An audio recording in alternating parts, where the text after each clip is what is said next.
जय संविधान, जय भीम, महात्मा गांधी की जय, गोडसे मुर्दाबाद। देखिए, कांग्रेस पार्टी के लिए, समाजवादी पार्टी के लिए, महाविकास अघाड़ी के लिए, आरजेडी के लिए ये दुष्प्रचार किया जाता है कि ये पार्टियां पूंजीवाद के खिलाफ हैं, ये इंडस्ट्रियलाइजेशन के खिलाफ हैं। और जब ये विपक्षी दल जो कभी सत्ता में थे ये कहते हैं कि गरीबों पे धन का वितरण होना चाहिए, गरीबों को लाभ मिलना चाहिए, सोशल वेलफेयर स्कीम्स में काम होना चाहिए, जिस प्रकार से प्राइवेटाइजेशन हो रहा है वो नहीं होना चाहिए, पीएसयूज की महत्ता की बात करते हैं, जब वो सरकारी नौकरी की बात करते हैं तो ऐसा बताया जाता है जैसे ये विपक्षी दल के लोग इंडस्ट्रियलाइजेशन के खिलाफ हैं, पूंजीवाद के खिलाफ हैं। देखिए, पंडित जवाहरलाल नेहरू ने जब देश आजाद हुआ तो मिक्स्ड इकोनॉमी को क्यों चुना? विश्व के अंदर दो आर्थिक धाराएं थीं। एक थी जो कैपिटलिस्टिक सोसाइटी बनाना चाहती थी, केवल निजीकरण करना चाहती थी, केवल ये चाहती थी कि निजी हाथों में सब कुछ हो और मार्केट फोर्सेस डिसाइड करें कि उसका प्राइस क्या होगा और कौन जीतेगा कौन हारेगा। ये उन देशों ने किया एडॉप्ट जो कि पूरी तरह से कैपिटलिस्टिक इकोनॉमी में, फ्री कॉम्पिटिटिव इकोनॉमी में बिलीव करते थे। उनका यह मानना था कि कंपटीशन से प्राइसेस कम होंगे और जनता को फायदा होगा। यह पूंजीवाद का मुख्य सिद्धांत उन लोगों ने बनाया था। अच्छा, वो देश यूरोप के देश थे, अमेरिका था, वेस्टर्न ब्लॉक था जो विकसित श्रेणी में आता है। अच्छा, इसके विरुद्ध आज से 70-80 साल पहले एक ब्लॉक ऐसा था जो कि कम्युनिस्ट इकोनॉमी में बिलीव करता था। वो चाहता था कि सब कुछ सरकार के अधीन रहे, कोई चीज प्राइवेटाइज ना हो, हर चीज जो है वो सरकार निर्धारित करे और सरकारी सब कुछ करे। उसमें चीन था, रूस था, उस जमाने के ईस्ट जर्मनी था, चेकोस्लोवाकिया के भी दो पार्ट बाद में हुए, जो अब एक बना, पहले दो भाग थे, चेक और स्लोवाकिया। तो एक वामपंथ से प्रभावित था, एक दक्षिण पंथ से प्रभावित था। दक्षिण पंथ के अंदर पूंजीवाद की महत्ता थी, सरकारी हस्तक्षेप बहुत कम था, और साम्यवाद के अंदर सरकारी हस्तक्षेप था और निजी क्षेत्र के लिए कोई स्थान नहीं था। लेकिन पंडित जवाहरलाल नेहरू ने देश की परिस्थिति को समझते हुए मिक्स्ड इकोनॉमी की बात की। उन्होंने कहा न तो पूरी तरह से निजीकरण होगा, न केवल सब कुछ निजी हाथों में दे दिया जाएगा, बल्कि उन्होंने जब देश की आधारशिला रखी, आर्थिक आधारशिला रखी, तो उन्होंने सबसे पहले ध्यान दिया पीएसयूज बनाने का। स्टील अथॉरिटी ऑफ इंडिया बनाया, दूसरी तरफ टिस्को भी बना, बाद में ये जेएसडब्ल्यू स्टील वगैरह बने। लेकिन जो उन्होंने समझा कि देश के आर्थिक विकास के लिए स्टील की एक बहुत बड़ी भूमिका है, तो इसलिए उन्होंने स्टील अथॉरिटी ऑफ इंडिया बनाए। बड़े बड़े प्लांट्स लगे स्टील अथॉरिटी के, जिन्होंने प्रोडक्शन किया और बहुत अच्छा परफॉर्मेंस उनका रहा। इसी प्रकार से बहुत सारे पीएसयूज बनाए। उन्होंने अंतरिक्ष विज्ञान की महत्ता को समझते हुए उस क्षेत्र में भी ऑर्गेनाइजेशंस बनाए, और वो समझते थे ये प्राइवेटाइज करेंगे तो देश की सुरक्षा को खतरा हो सकता है, इसलिए सरकारी अधीन उन चीजों को रखा। देश के अंदर एक पीएसयू सरकारी व्यवस्था की पूरी आधारशिला पंडित नेहरू ने रखी। लेकिन उन्होंने ये चीज स्वीकार नहीं की जो साम्यवादी देशों ने की थी कि हम पूरी तरह से हर चीज सरकार के हाथ में रखेंगे। तो उन्होंने निजीकरण का भी समर्थन किया। बिरला जी भी उभरे, टाटा भी उभरे, और बड़े बड़े पूंजीपति भी उभरे, और प्राइवेट सेक्टर और पब्लिक सेक्टर के बीच में कंपटीशन हुआ। पब्लिक सेक्टर का उद्देश्य था सोशल वेलफेयर, प्रॉफिट नहीं था, और प्राइवेट सेक्टर का उद्देश्य था प्रॉफिट, सोशल वेलफेयर उतना ज्यादा नहीं था।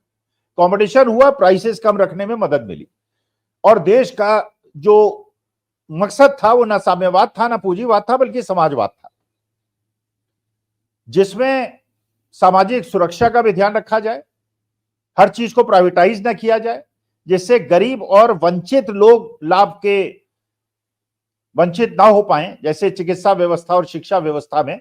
बल्कि आज से 70, 60 साल, 50 साल पहले हम लोग भी उस श्रेणी में थे कि अगर सरकारी school, colleges, engineering colleges, MBA institutes ना होते तो शायद हम भी ना पढ़ पाते। और उस समय ना इंस्टीट्यूट्स थे, लेकिन क्योंकि समाजवादी व्यवस्था थी इसलिए हम लोग पढ़े और आज यहां तक पहुंचे। तो इसलिए पंडित नेहरू ने ये किया था। अच्छा, अब जब से निजीकरण का दायरा शुरू हुआ 1991 से, तो ये था कि प्राइवेट सेक्टर भी चलेंगे, पब्लिक सेक्टर भी चलेंगे, लेकिन प्राइवेटाइजेशन के लिए उन्होंने रिफॉर्म्स का रास्ता लिया। चलता रहा, अटल जी के जमाने में चला, डॉक्टर मनमोहन सिंह के जमाने में चला, बल्कि डॉक्टर मनमोहन सिंह ने ही उस समय पीवी नरसिम्हा राव जो देश के प्रधानमंत्री थे 1991 में, तो उसको उन्होंने ही उसका सूत्रपात किया था। लेकिन ये उन्होंने नहीं किया था कि पीएसयूज को भी प्राइवेटाइज कर दिया जाए, हवाई अड्डों को भी प्राइवेटाइज कर दिया जाए, रेलवे ट्रेन भी प्राइवेट हाथों में दे दी जाए, एयरपोर्ट भी, बंदरगाह भी प्राइवेट हाथों में दे दिए जाए। ये उन्होंने नहीं किया था। ये एक प्रकार से उन्होंने मिक्स्ड इकोनॉमी का ही प्रतिपादन किया था। लेकिन पिछले 10 साल के अंदर माननीय मोदी जी के शासन के आने के बाद अब आपको शायद ही कोई ऐसा सरकारी अस्पताल मिले जहां पे ऐसी भीड़ ना हो कि एक डॉक्टर हो और 200 लोग लाइन पे खड़े हों। तो इलाज बेचारा डॉक्टर क्या करेगा? तो अगर आपको इलाज कराना है तो आपको हॉस्पिटल जाना पड़ेगा प्राइवेट, और वहां लाखों रुपए का खर्चा है, जो बहुत लोगों के बूते की बात नहीं है। वही यूनिवर्सिटी, कॉलेजेस, एमबीए इंस्टीट्यूट, हर जगह प्राइवेटाइजेशन इतना ज्यादा हो गया, लाखों की फीस है, नौकरी उतनी मिलती नहीं, तो लोग पढ़ने में भी वंचित हो गए। गरीब और मध्यम वर्ग के लोग, केवल अमीर लोग के लिए सुविधा है कि वो पढ़ भी सकते हैं, इलाज भी करा सकते हैं, बाकी लोग तो दर दर भटकते। इसलिए एक परिदृश्य है जिसमें पीएसयूज को प्राइवेटाइज न किया जाए, वो भी रहे और प्राइवेट सेक्टर भी रहे। तो ये जो दुष्प्रचार था इसकी वास्तविकता क्या? राहुल गांधी ने एक ट्वीट करके इसमें स्पष्टीकरण दिया है, और अच्छा किया है, स्पष्टीकरण दिया है। उन्होंने 2 तरह की इंडस्ट्रीज को श्रेणीबद्ध किया है। टाटा की भी कंपनी है, बिरला की भी कंपनी है, इन्फोसिस भी है, टीसीएस भी है, सीएल भी है, उसमें जोमेटो भी है, उसमें हल्दीराम भी है। ये वो लोग हैं जो कि बहुत ज्यादा सरकारी संरक्षण से नहीं पनपे, ये अपने क्वालिटी प्रोडक्ट की वजह से, अपनी सर्विसेज की वजह से और अपने इनोवेशन की वजह से आगे बढ़े। थोड़ा बहुत सरकारी समर्थन तो हर एक इंडस्ट्रियलिस्ट को होता है, लेकिन ऐसा नहीं कि केवल इसलिए बढ़े कि वो सरकारी संरक्षण मिला। तो इसका मतलब उस ट्वीट के माध्यम से उन्होंने कहा कि एक तो वो वर्ग है जो अपने बल पे आगे बढ़ा, जिसने इंडस्ट्रियल बेस बनाया, और कुछ ऐसे पूंजीपति हैं जो सरकारी संरक्षण की वजह से आगे बढ़े, जिसका विरोध है।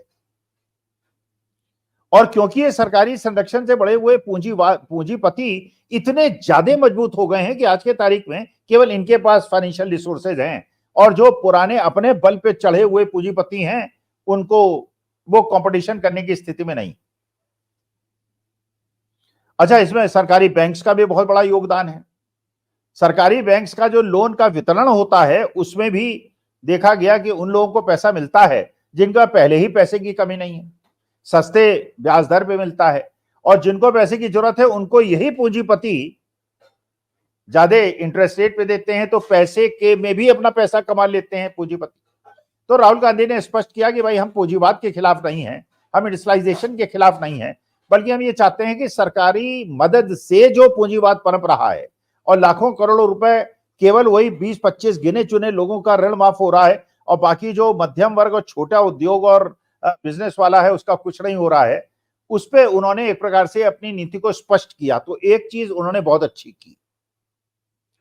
लेकिन मुझे लगता है कि अगर मेरी बात राहुल गांधी तक पहुंच पाए, कांग्रेस या बाकी विपक्षी दलों तक पहुंच जाए, आज के तारीख में देखिए देश की आर्थिक स्थिति में बहुत बड़ा योगदान है छोटे दुकानदारों का। उद्योग, छोटे उद्योगों की बात करते हैं, एमएसएमई की बात करते हैं, लेकिन जो छोटा उद्योग है, छोटी छोटी दुकानें खोल के बैठा हुआ है, किराने की दुकानें हैं, फलों की दुकानें हैं, ठेले हैं, इन लोगों की समस्या बहुत बड़ी पैदा हो गई।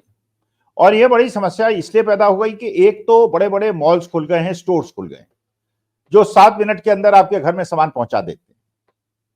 और दूसरा ब्लिंकिट हैं, जेप्टो हैं, पता नहीं कौन कौन से ऐसे, जिससे ऑनलाइन बिजनेस इतना ज्यादा बढ़ गया है कि हर आदमी घर बैठे सामान मंगाने का। और अगर आप सही मायने में सर्वेक्षण करेंगे तो आपको पता चलेगा कि छोटे दुकानदार आजकल करीब करीब दुकान बंद करने की स्थिति में है। दुकान में सामान तो उनका लाखों करोड़ों का पड़ा है, लेकिन बिक नहीं रहा है, और जो सामान पड़ा है वो खराब हो रहा है, आउटडेटेड हो रहा है, एक्सपायरी हो रही है। तो ऐसे लोग, करोड़ों लोग, कम से कम 101 करोड़ दुकानदार होंगे हिंदुस्तान में, 5-6 करोड़ जनसंख्या ऐसी होगी जो बहुत छोटे दुकानदार हैं। उनके धंधे चौपट हो रहे हैं, उनका बिल्कुल इनकम खत्म हो रही है, परचेजिंग पावर खत्म हो रही है। और ये हो इसलिए रहा है कि ऑनलाइन बिजनेस से उनके धंधे ठप कर दिए। तो मैं राहुल गांधी से ये चाहूंगा कि आप बड़े बड़े आर्थिक विशेषज्ञों से आपके संपर्क हैं, उनसे कृपा करके बात कीजिए, एक ऐसी स्कीम बनाइए जिससे ऑनलाइन बिजनेस पे कंट्रोल लगाया जा सके या इनको टैक्स किया जा सके। गवर्नमेंट का रेवेन्यू भी बढ़ेगा। और अगर छोटे, जीएसटी के माध्यम से तो आप जानते ही हैं कि छोटे दुकानदारों का धंधा बिल्कुल चौपट कर दिया गया है, उनके आमदनी के स्रोत बंद कर दिए गए। वो अपने स्रोतों में जीएसटी के रिकॉर्ड ही नहीं रख पाते, फिर रेड और अलग दबाव, प्रेशर उन पे और रहता है। तो इसलिए अगर आप चाहें तो जो आपके आर्थिक सलाहकार हैं उनसे बात करके ये जो ऑनलाइन बिजनेस है इसको किस प्रकार से रोका जाए, और छोटे दुकानदारों के धंधे जो चौपट हो रहे हैं उसको कैसे चौपट होने से रोका जाए, इस पे कृपा करके अगर आप एक महाराष्ट्र के और झारखंड के इलेक्शन के कम से कम 10 दिन पहले इसको आगे बढ़ाएं और इसके बारे में चर्चा हो, तो ये करोड़ों लोगों का अगर आमदनी का स्रोत बरकरार रहा, जो सालों दर साल 150 हजार साल से ये धंधे करोड़ों लोगों को रोजगार दे रहे हैं, अगर इनके डूबते हुए रोजगार को बताने के लिए कोई नीति स्पष्ट कर सके कांग्रेस वाले, महाविकास आघाड़ी वाले, विपक्षी दल वाले, तो देश के ऊपर एक बहुत बड़ा उपकार होगा। नमस्कार, धन्यवाद और प्रणाम।